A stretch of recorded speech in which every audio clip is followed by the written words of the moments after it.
अस्सलाम वालेकुम। आज हम देखेंगे 10th क्लास के चैप्टर नंबर 9 का थ्योरम नंबर 1, जिसकी स्टेटमेंट आपके पास ये है कि 3 गैर खती निकात में से एक और सिर्फ एक ही दायरा गुजर सकता है। ये इस थ्योरम की स्टेटमेंट है, जिसको हम अपनी थ्योरीज लगाकर इसके अंदर प्रूव करेंगे कि जी वाकई 3 गैर हम खत निकात में से, गैर हम खत निकात ऐसे निकात होते हैं जो एक खत पर वाक़या ना हो, ऐसे निकात को गैर हम खत निकात कहा जाता है। उनमें से सिर्फ एक और सिर्फ एक ही दायरा गुजर सकता है। उसमें सबसे पहले हमारे पास मालूम क्या है, 5 चीज़ें हमारे पास हर थ्योरम के अंदर लाजमी होती हैं। एक मालूम, एक मतलूब, अमल और उसके बाद हमारे पास बयानात और दलाइल। ये 4-5 चीज़ें हर थ्योरम में हमारे पास लाजमी होती हैं।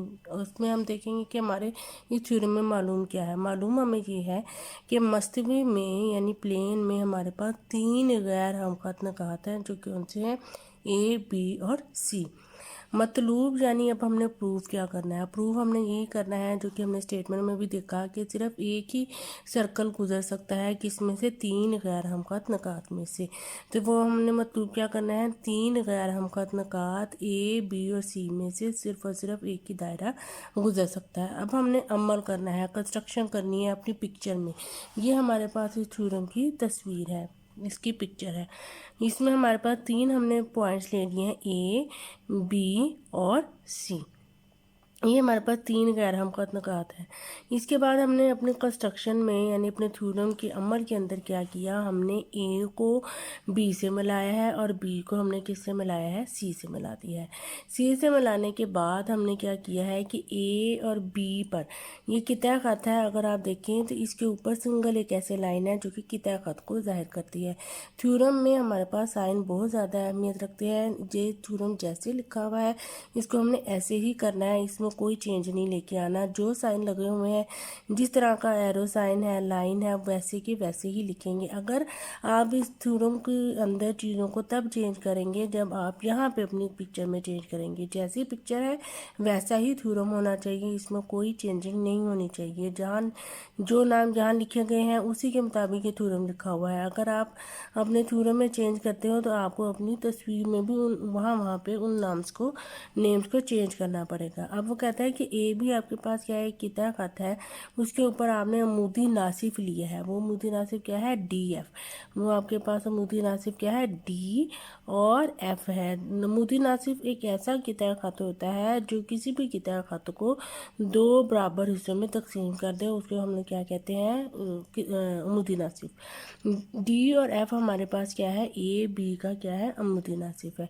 इसी तरीके से हमारे पास एच और के भी किसके मुदी नासिफ है, बी और सी का मुदी नासिफ है। जैसे कि हमने यहाँ पे लिखा है कि बी सी पर मुदी नासिफ हमने कौन सा लिया है, एच एंड के है। इसी तरीके से हमने कहा कि डी एफ और एच के, देखो डी एफ और एच के ऊपर हमने जो लाइन लगाई है उसके एक साइड पर हमने एरो का साइन लगाना है।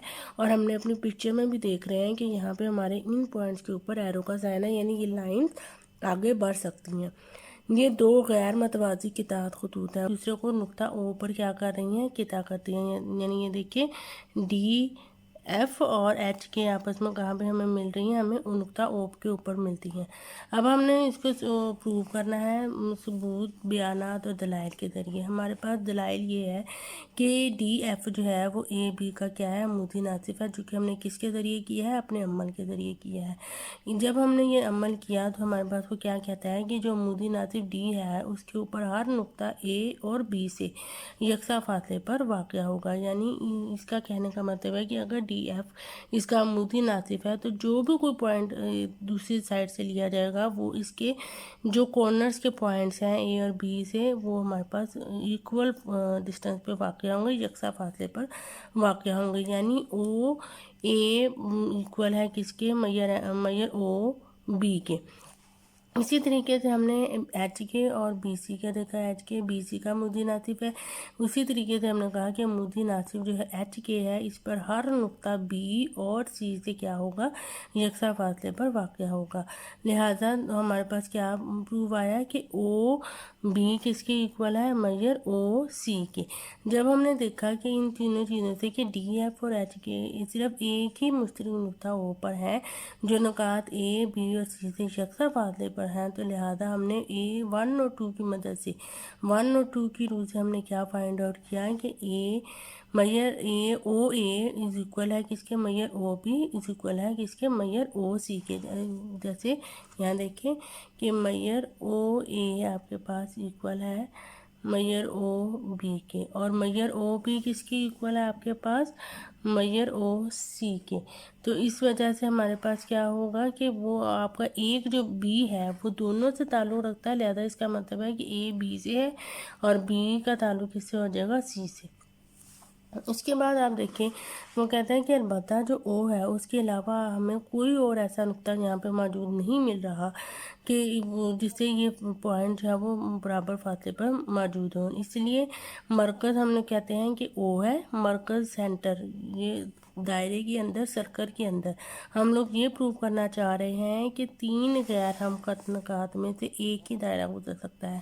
हमारे पास 3 गैर हमकत नुकात हैं, ए बी और सी, और हमने ये फाइंड आउट करना है कि इसमें से ये हमारा सर्कल गुजर सकता है और सिर्फ एक ही गुजरेगा। यहाँ पे हमने यही कहा कि ओ के अलावा कोई दूसरा नुक्ता नहीं है, इसलिए ओ मरकज़ होगा और दास यानी रेडियस हमारे पास क्या आ जाएगा, ओ ए होगा। ये वाला ओ ए रेडियस वाला जो दायरा है वो नुकात।